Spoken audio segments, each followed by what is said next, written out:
السلام علیکم ورحمۃ اللہ وبرکاتہ۔ ایک بھائی کا سوال ہے کہ غیر ضروری بالوں کو کتنے دن کے اندر شریعت نے صاف کرنے کا حکم دیا ہے؟ السلام علیکم ورحمۃ اللہ وبرکاتہ۔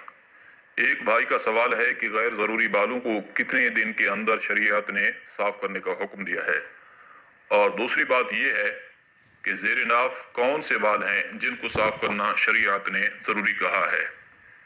دیکھیں، صحیح مسلم میں روایت ہے، کتاب الطہارت، حدیث نمبر 512، عن عائشہ رضی اللہ تعالی عنہا قالت قال رسول اللہ صلی اللہ علیہ وسلم عشرۃ من الفطرۃ۔ حضرت عائشہ صدیقہ رضی اللہ تعالی عنہا سے مروی ہے کہ حضور نبی رحمت صلی اللہ علیہ وسلم نے فرمایا 10 چیزیں انسان کی فطرت میں سے ہیں، اور مشکات شریف میں حدیث کے الفاظ کچھ یوں ملتے ہیں، عشر من سنن المرسلین، کہ 10 چیزیں سارے نبیوں کی سنت ہیں۔ ان 10 چیزوں میں سے 2 چیزیں اللہ کے نبی صلی اللہ علیہ وسلم نے فرمایا، وَنَطْفُ الْإِبْطِ وَحَلْقُ الْعَانَةِ، بغل کے بالوں کو نوچ کر اکھاڑنا اور زیر ناف بال صاف کرنا، یہ سارے انبیاء کرام علیہم السلام کی سنت ہے۔ اب یہاں پر یہ ہے کہ بغل کے بالوں کو اکھاڑنے کا جو حکم آیا ہے، بغل کے بال بلیڈ سے صاف کرنے کا حکم نہیں ہے، وہ نوچ کر اکھاڑنے کا حکم ہے۔ یعنی سنت طریقہ بلیڈ سے صاف کرنا نہیں ہے۔ اگر کوئی بلیڈ سے صاف کر لیتا ہے تو گناہ نہیں ہے، لیکن سنت کے ثواب سے محروم رہے گا۔ سنت طریقہ یہ ہے کہ زیر ناف بال صاف کیے جائیں اور بغل کے بال نوچ کر اکھاڑے جائیں۔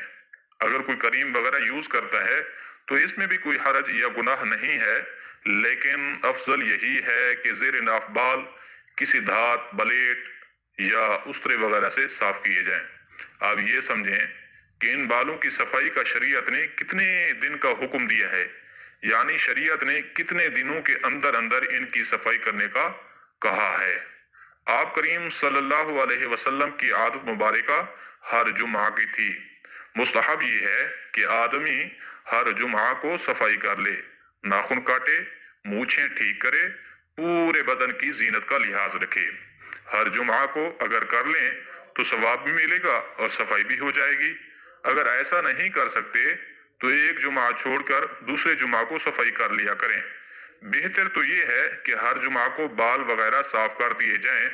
اگر کوئی زیادہ ہی مجبوری ہے کسی کو، یعنی کہ کوئی بیمار ہے یا سفر پر چلا گیا ہے، ٹائم نہیں مل رہا، صفائی کرنے کا موقع نہیں مل رہا، تو اس کی حد کیا ہے، کب تک صفائی کر سکتے ہیں؟ تو حضرت انس رضی اللہ تعالی عنہ سے روایت ہے، وُقِتَ لَنَا، کہ حضور نبی رحمت صلی اللہ علیہ وسلم نے ہمارے لیے وقت متعین کر دیا تھا ناخنوں کے بارے میں، بغل کے بالوں کے متعلق اور زیر ناف بالوں کی صفائی کے بارے میں۔ 40 لیلۃ، صحابہ کرام رضوان اللہ عنہم اجمعین فرماتے ہیں، حضور نبی رحمت صلی اللہ علیہ وسلم نے فرمایا کہ ہم ان بالوں کو 40 دن سے زیادہ تک نہ چھوڑے رکھیں۔ یعنی شریعت ہمیں یہ حکم دیتی ہے کہ ان بالوں کی 40 دن سے پہلے پہلے صفائی کر لیں۔ شریعت نے جو دنوں کی حد بندی لگائی ہے وہ 40 دن ہے، یعنی 40 دن کے اندر اندر ان بالوں کی صفائی کر لینے کا شریعت نے حکم دیا ہے۔ اگر کوئی 39ویں دن تک صفائی نہیں کر سکتا تو کوئی گناہ نہیں ہوگا۔ اگر 40واں دن بھی آ گیا، اب تک بھی صفائی نہیں کی، کوئی شرعی عذر بھی نہیں ہے، کوئی مسئلہ بھی نہیں ہے، تو اب 40 دن کے بعد جتنے دن گزریں گے صفائی نہ کرنے پر بندہ گناہگار ہوتا رہے گا۔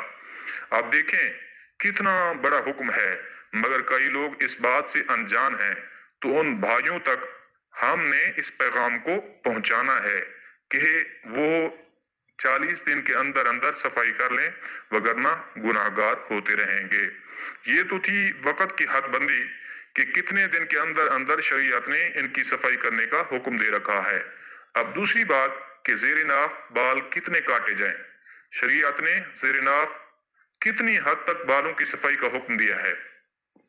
تو دیکھیں، بغل کے بالوں کو تو صاف کر لیا جاتا ہے، مگر مسئلہ ہے زیر ناف بالوں کی صفائی کا۔ وہ کون سے بال ہیں جن کا صاف کرنا ضروری ہے؟ اس کے متعلق سمجھ لیں۔ ناف کے بالکل ساتھ سے صفائی کرنا کوئی ضروری نہیں ہے، اگر کر لیں تو ٹھیک ہے، ورنہ ضروری نہیں ہے۔ شریعت نے حکم نہیں دیا ہے کہ ناف کے بالکل نیچے سے صفائی کر لیں۔ ضروری حکم یہ ہے کہ جہاں سے ٹانگ شروع ہوتی ہے تو دونوں سائیڈوں پر ایک سخت ہڈی ہے، اس کے سیدھ میں ایک لائن ہوتی ہے، اس کے نیچے سے جو بال شروع ہوتے ہیں یہ وہ بال ہیں جنہیں آنا کہا گیا ہے۔ ان بالوں کو اگر 40 دن تک بغیر کسی شرعی عذر کے نہیں کاٹیں گے تو گناہگار ہوں گے۔ اب اس بات کو مزید آسانی سے سمجھیں کہ جہاں سے دونوں ٹانگیں شروع ہوتی ہیں ان دونوں ٹانگوں کے جو اندر کے جوڑ ہیں ان کے برابر شرمگاہ کے دائیں بائیں اوپر نیچے تمام بالوں کو صاف کرنا ضروری ہے۔ دوسرے نمبر پر پاخانے والی جگہ کے بالوں کی بھی صفائی کرنی چاہیے۔ اگر نہیں کریں گے تو طہارت کے وقت صحیح طرح سے طہارت حاصل نہیں ہو سکے گی۔ شریعت نے ہمیں ان بالوں کی صفائی کا حکم اصل اسی طہارت کی وجہ سے ہی دیا ہے، تو ان سارے بالوں کی صفائی کرنا ضروری ہے۔ دونوں ٹانگوں کے اندر کے سارے بال صاف کرنے چاہیے۔ اب ایک اور بات، یہ جو رانوں کے بال ہیں ان کا کاٹنا کوئی ضروری نہیں ہے۔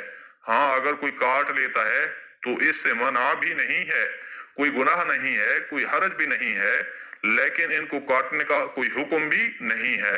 کاٹنے کا حکم صرف انہی کا ہے جن کا بتایا گیا ہے کہ ناف کے نیچے ٹانگوں کے اندر کا جو حصہ ہے اور شرمگاہ کے دائیں بائیں اوپر نیچے خصیتین اور پاخانہ کی جگہ کے جو بال ہیں ان کا صاف کرنا ضروری ہے۔ اگر نہیں کریں گے تو گناہگار ہوں گے۔ باقی جو کوئی ران کے بال کاٹ لے یا ناف کے بالکل ساتھ سے بال صاف کر لے تو اس میں بھی کوئی حرج نہیں ہے، اپنی مرضی ہے، اگر صاف کر سکتے ہیں تو کر لیں، وگرنہ شریعت کی طرف سے کوئی حکم نہیں ہے۔ امید ہے سمجھ آ گیا ہوگا۔ اگر کوئی الجھن باقی رہ گئی ہو تو پوچھ سکتے ہیں۔ اللہ کریم عمل کرنے کی توفیق عطا فرمائے، آمین۔